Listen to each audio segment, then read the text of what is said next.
Let's look at just a couple more quotes from a different book to examine the use of absolute and relative quantities in discussing in the media. And we're going to continue thinking about race for these examples. As I mentioned, this is an issue that's very that I'm passionate about. The New Jim Crow is a book by author Michelle Alexander, which came out, I believe, in 2010, and I've used for teaching purposes before. The argument Alexander makes is that the war on drugs was intentionally and directly and a direct attempt to target African Americans after the civil rights period of the 1960s ended. She traces the targeted approach towards enforcing drug laws in the 70s, 80s, and the way policies impacted this targeted enforcement in the 1990s.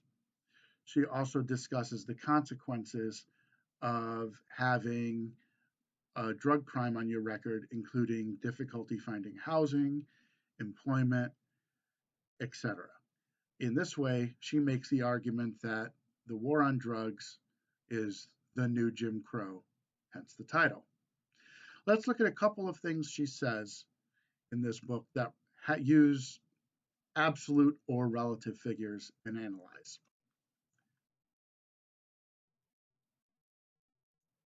Let's look at a first quote from page 53 of the book. In this quote, Alexander is supporting the argument that a consensus had evolved about the criminality of drugs. Here's the quote. Between October 1988 and October 1989, the Washington Post alone ran 1,565 stories about the drug scourge, page 53. So I bolded the figure, 1,565 stories. This is an absolute quantity. The unit is in number of stories run in the newspaper.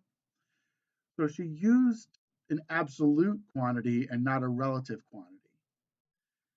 We're supposed to think that this is a large number from the context and from the argument she's making.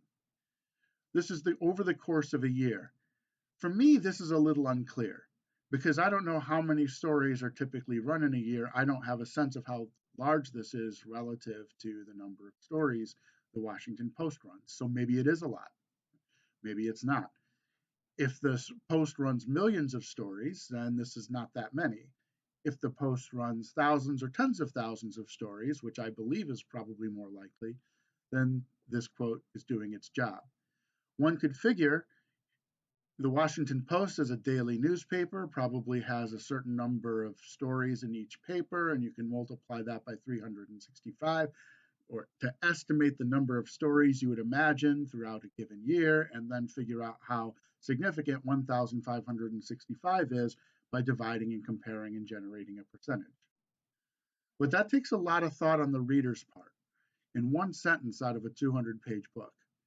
So for my money, I think Alexander would have done better citing a percentage here, which begs the question, what if that percentage was small? That might undermine her argument, which to me raises ethical questions about using this as evidence to support the claim. Let's look at another quote from the book. The second quote we're going to look at comes from very early in the book, page 8, where Alexander is laying out the outline for her case. In this quote, Alexander is trying to convince the reader that the prison population grew significantly as a result of the war on drugs. Here's the quote. In 1972, fewer than 350,000 people were being held in prisons and jails nationwide, compared with more than 2 million people today, where today is when, I'll take it as when the book was published, which is in 2010. The relevant figures are bolded, 350,000 people versus in 1972, as the war on drugs was starting, 2 million people today, after decades of the war on drugs. Is that a big change? Well, she chose to use absolute figures again, and she used two of them. The units here are people in prison. So the first is 350,000, the second is 2 million. She could do a comparison. For example, if you subtract the 350,000 from 2 million, you could say 1,650,000 more people. That sounds like a lot, but compared to what? Compared to where we started with, what is that? So you could turn that 1,650,000 into a percentage by dividing by 350,000, and you would get that the growth was about 500%. So she could say the prison population grew by 500%. Alternatively, you could think about what factor did the prison population grow by over these years. Factor refers to multiplication. So that's figuring out like what would you multiply 350,000 by to get 2 million, and then if you divide, that's like 5.7 or something like that. So this means she could have also said the prison population grew by a factor of 5.7. Any of those would do the trick. Arguably, the least effective is to say that the prison population just grew by 1,650,000 people because there's no reference point.